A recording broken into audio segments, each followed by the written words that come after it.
Aujourd'hui, je vais vous conter l'histoire de Kassadin, le chasseur du néant. La justice aura le dernier mot. Kassadin avait longtemps été un paria, arpentant les sables du Grand Saï aux côtés de caravanes marchandes dont il protégeait les précieuses denrées en éloignant les prédateurs. Il avait survécu à de nombreux périples à travers le désert et il servit bientôt plus de guides que d'appâts. Les étrangers qui recherchaient ses talents, peu habitués aux Shurimiens, demandaient souvent Kassadin ou celui qui connaît le désert. Aussi fut-il affectueusement surnommé Kassadin dans les ruelles et les marchés de Belzoun.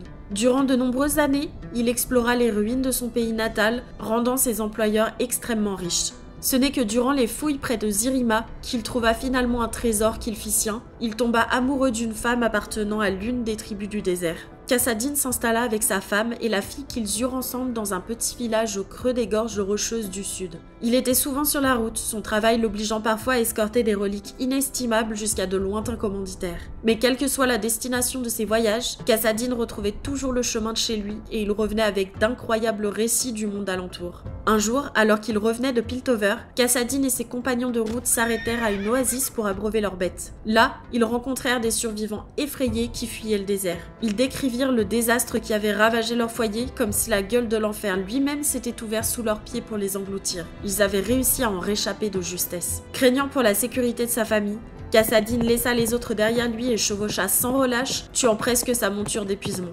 Lorsqu'il atteignit enfin l'endroit où se trouvait jadis son village, il y trouva que sable mouvant et débris. Il fouilla les décombres jusqu'à ce que ses mains se mettent à saigner, hurlant les prénoms de sa femme et de sa fille. Mais aucune réponse ne vint. Quelques jours plus tard, les compagnons de Kassadin le rattrapèrent. Ils ne trouvèrent qu'un homme brisé, en pleurs sous le soleil brûlant. Ils l'emmenèrent jusqu'à Zirima, mais Kassadin refusa d'aller plus loin. Des années durant, il tenta de noyer son chagrin. Il n'était plus que l'ombre de lui-même, rien de plus qu'un vagabond, jusqu'à ce que la rumeur du prophète arrive en ville. La description des horreurs innommables qui vivaient sous terre et des sacrifices faits en leur nom glaça le sang de Kassadin. Il connaissait bien les légendes d'Ikatia, ainsi que le sort qui avait frappé cette terre maudite. Si le néant avait été délibérément attiré une fois de plus vers Shurima, il était sûrement la cause de la destruction de nombreux villages dont le sien. Il savait également que peu étaient capables de l'affronter, voire personne. C'est à cet instant que Kassadin jura de venger sa femme et sa fille.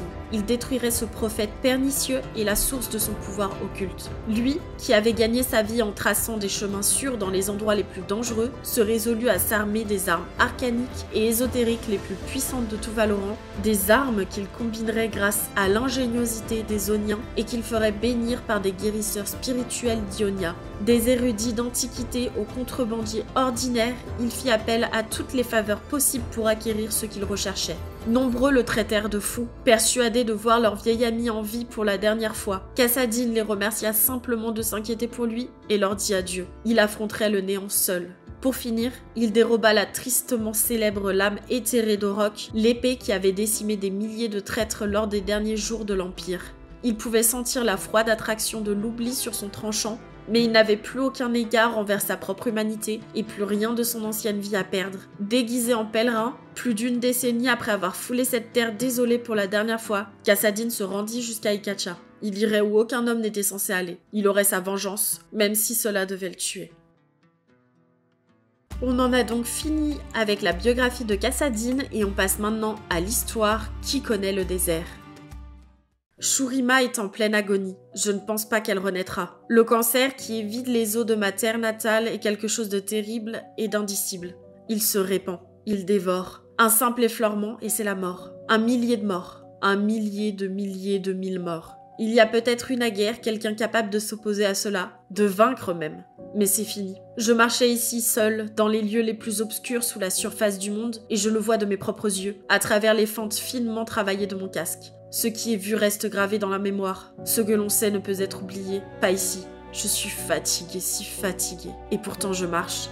Je ne sens plus le sol sous mes pieds, ni le roc nu des murs de la caverne. Mais du moins, je suis protégée contre le pire des vents glaciaux qui montent des profondeurs. J'en éprouve de la gratitude, car c'est un froid bien pire que celui des nuits du désert. Je me suis assis autrefois au rebord de la plaine du Saïfaraj, sous la première lune de l'hiver, mais je n'ai jamais rien connu de tel. C'est le froid profond du néant, ce que les anciens, dans leur ignorance, aurait sans doute appelé l'au-delà et considéré comme la source de tout mal dans le royaume des mortels. Mais la vérité est encore bien pire, je crois. L'air lui-même sonne faux. Il ne semble pas naturel. Il palpite d'une puissante anti-lumière pourpre qui éprouve l'esprit. Et du fond des profondeurs que mes yeux ne peuvent percer, vous survenez. 3, 4, peut-être 5, difficile à dire. J'ai affronté et tué des centaines des vôtres. Vos ululements résonnent dans le noir. Et je n'ai pas peur de vous, parce que vous avez déjà pris tout ce que j'avais.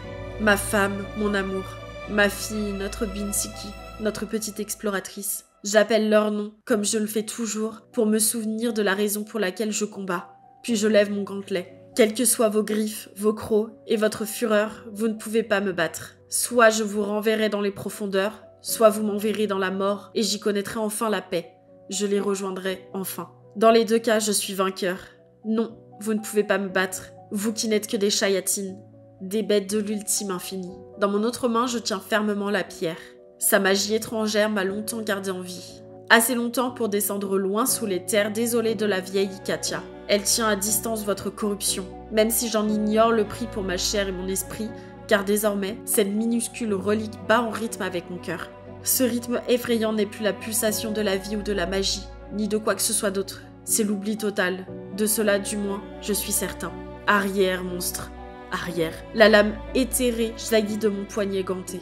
Oui, vous connaissez cette arme, n'est-ce pas? Vous vous en souvenez tous. Il y a un moment seulement, vous n'en vouliez qu'à ma chair. Soudain, vous hésitez. Vous êtes circonspect. Vous tournez en rond. Quand vous avez des yeux, car vous tous n'en avez pas, vous ne pouvez pas les détacher du fil étincelant de la lame. Même vous, je pense que vous savez combien cet objet n'a pas été conçu pour des mains mortelles, ni pour des âmes mortelles. C'est la magie qui l'a formé, par la main d'hommes qui n'étaient plus des hommes et qui désormais ne sont plus rien du tout. Et d'eux, je me demande si vous vous souvenez. Vous sifflez, vous couinez, vous martelez le sol inégal. Il serait facile d'imaginer que vous haïssez tout ce qui vit, mais je ne crois pas que vous nous haissiez. Pas vraiment. Vous ne savez pas ce qu'est la haine.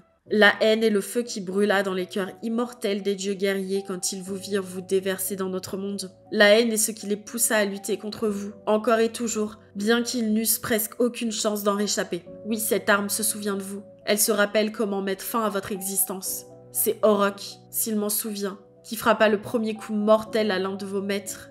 Le grand et puissant Orok de l'Ost des Transfigurés, que son nom soit chanté à jamais. Il est le pisteur des voies cachées, celui qui vient ensuite. Orok fut le premier à oser vous affronter ici-bas, dans les ténèbres, loin de la lumière du soleil qui lui avait donné sa force. Orok fut le premier à porter la lame éthérée jusqu'au cœur immonde du néant. Et Orok montra à ses frères et à ses sœurs comment battre les abysses. Je ne suis pas un héros transfiguré de Shurima.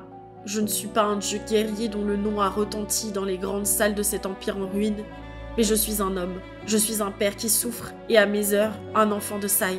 De la poussière je viens, à la poussière je retournerai. Mais pas encore. Pour l'heure, je marche comme Orok marchait naguère et je le fais avec ça, l'âme brandie devant moi. Le plus proche d'entre vous plonge. Mon souffle rauque s'échappe des cannelures de mon casque et j'aperçois une carapace cornue et des serres tranchantes comme des rasoirs tandis que j'esquive le coup. À un moment, je suis aveuglée, enfermée dans cette misérable armure que j'ai conçue moi-même. Puis, d'un geste sec de la lame éthérée, je traverse ce que, chez n'importe quelle autre créature, on aurait appelé le coup. Le corps sinueux s'effondre au sol et je sens l'insatiable fin de mon arme remonter de l'extrémité de mes doigts jusqu'à ma langue. C'est comme un arrière-goût de hurlement. Qui sera le prochain? Lequel d'entre vous va essayer? Le désert connaît Orok. Son nom vivra à jamais, même lorsqu'il fut trahi par le tyran Nezouk et en mourut. Personne n'osa enlever le gantelet et la lame de son poignet. Aussi bas qu'eussent chuté les dieux guerriers, même eux ne pouvaient nier que ces terres seraient de nouveau menacées un jour par les créatures du néant et que cette arme grandiose serait alors essentielle. Je suis ici sur ma terre. Ces monstruosités l'arpentent aujourd'hui ouvertement et je ne saurais le permettre. Je plongerai cette lame dans le grouillement sous Shurima comme je l'ai fait des dizaines de fois. Est-ce le destin? Non, rien d'aussi noble. Mais il est peut-être prédestiné que je découvrisse l'emplacement de cet objet. J'ai conduit les chercheurs des trésors, Eknebi, vers le mausolée d'Orok, sur les rives de Kalik il y a de nombreuses années. À l'époque, je ne voulais rien d'autre que l'or de Piltover, afin de nourrir ma famille. J'ai aidé ces pilleurs à ouvrir la tombe qui était scellée depuis des millénaires. Ce n'est pas la lame éthérée que cherchaient les Eknebi, mais ils trouvèrent néanmoins l'objet digne d'intérêt. Certains dans les tribus m'ont traité de mercenaire, d'autres de traître. Tout ce que je sais, c'est que dans les jours étranges qui suivirent, le mausolée d'Auroch a été totalement consumé par l'ennemi. Sans ces chercheurs de trésors et la prime qu'ils m'ont versée, cette arme serait aujourd'hui perdue. Comme mon peuple, ma famille. Je n'ai plus jamais revu les miens, mais j'ai retrouvé l'arme, Kassayadin, qui connaît le désert. Vous ne connaissez pas le désert et le désert ne vous connaît pas, monstre. Vous n'êtes pas les bienvenus ici. Vous n'avez rien à faire sur cette terre antique de dieux et d'hommes. Mais je connais le désert et le désert connaît mon nom, car tel est mon nom. Je n'ai pas une seule fois perdu ma route. Je sais exactement où je suis et combien de pas il reste encore pour que toute chose prenne fin. Je vais expier ce que j'ai fait et ce que je n'ai pas fait, et je vous défierai jusqu'à la fin. Merci à tous d'avoir suivi cette vidéo.